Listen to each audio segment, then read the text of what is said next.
Aláròyé máa wí o. Ó ṣẹlẹ̀, gómìnà pàṣẹ káwọn ọlọ́pàá mú Emir Kánò tí wọ́n yọ nípò. Bí àwọn agbófinró ìpínlẹ̀ Kánò bá tara ṣàṣà lórí àṣẹ tí gómìnà ìpínlẹ̀ wọn pa, àfàìmọ̀ ni kì í ṣe àhámọ́ wọn ní ọba ìlú Kánò tí wọ́n ṣẹ̀ṣẹ̀ yọ nípò, Alhaji Ado Bayero yóò sùn. Oorun ọ̀hún kò sì lè jẹ́ ti ìrọ̀rùn torí wọn yóò fi ìbéèrè pò nífun-pọ̀ látàrí àwọn ẹ̀sùn tí wọ́n fi kàn án. Èyí kò ṣẹ̀yìn bí gómìnà ọ̀hún Alhaji Abba Kabir Yusuf ṣe pàṣẹ pé ní kíámọ́sá káwọn agbófinró náà tètè wá Emir àná ọ̀hún Ado Bayero láwàákàn níbikíbi tó bá wà kí wọ́n sì fi páńpẹ́ ọba mú un.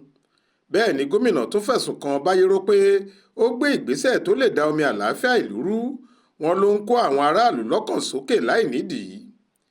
Nínú àtẹ̀jáde kan tí adarí ètò ìròyìn àti ìpolongo fún gómìnà nípínlẹ̀ Kánò Alhaji Sanusi Bature Dawakin fi léde lórúkọ ọ̀gá rẹ̀ lọ́jọ́ àbámẹ́ta sátidé ọjọ́ 25 oṣù karùn-ún ọdún 2024 yìí, ó ní níṣe làwọn kan lọ dìídì fẹ̀yìn pọ́n Emir tí wọ́n yọ nípò ọ̀hún wọ̀lú lọ́sàn-án òru kan.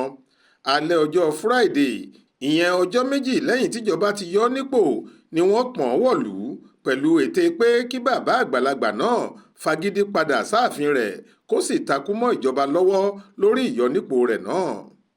Sanusi ní gómìnà, igbákejì gómìnà, olórí àwọn aṣòfin ìpínlẹ̀ Kánò àtàwọn èèkàn nínú ìṣèjọba Kánò ni wọ́n tẹ̀lé Emir Kánò tuntun Sanusi Lamido Sanusi wọ ààfin rẹ̀ ní nǹkan bíi aago 1 ọ̀sán ọjọ́ sátidé ọjọ́ 25 oṣù karùn-ún ọdún 2024 yìí. Gẹ́gẹ́ bí olórí ètò ààbò nípìnlẹ̀ yìí, gómìnà ìpínlẹ̀ Kánò Alhaji Abba Kabir Yusuf ti pàṣẹ báyìí fún kọmíṣánná iléeṣẹ́ ọlọ́pàá Kánò láti tara ṣàṣà fi páńpẹ́ òfin gbé Emir tí wọ́n rọ̀ lóyè ọ̀hún lẹ́yẹ òsọkà fún ẹ̀sùn dída omi àlàáfíà ìlú rú tó sì fẹ́ dá yánpọnyánrin sílẹ̀.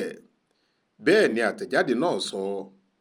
Ẹ ó rántí pé ọjọ́bọ̀ tọ́sídẹ̀ẹ́ ni ìròyìn gbòde kan pé wọ́n ti yọ orí adé náà nípò Emir ìlú Kánò 15, wọ́n sì ti dá ẹni tó wà nípò náà tẹ́lẹ̀, ìyẹn ọ̀gá àgbà báńkì àpapọ̀ ilẹ̀ wa tẹ́lẹ̀ rí alàgbà Sanusi Lamido Sanusi tí gómìnà Kánò àná Alhaji Ganduje rọ̀ lóyè lásìkò ìṣèjọba rẹ̀ padà.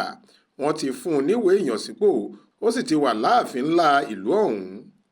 Àmọ́ awuyewuye tí kò kéré ni ìṣẹ̀lẹ̀ yìí ti dá sílẹ̀, pàápàá lórí ẹ̀rọ ayélujára.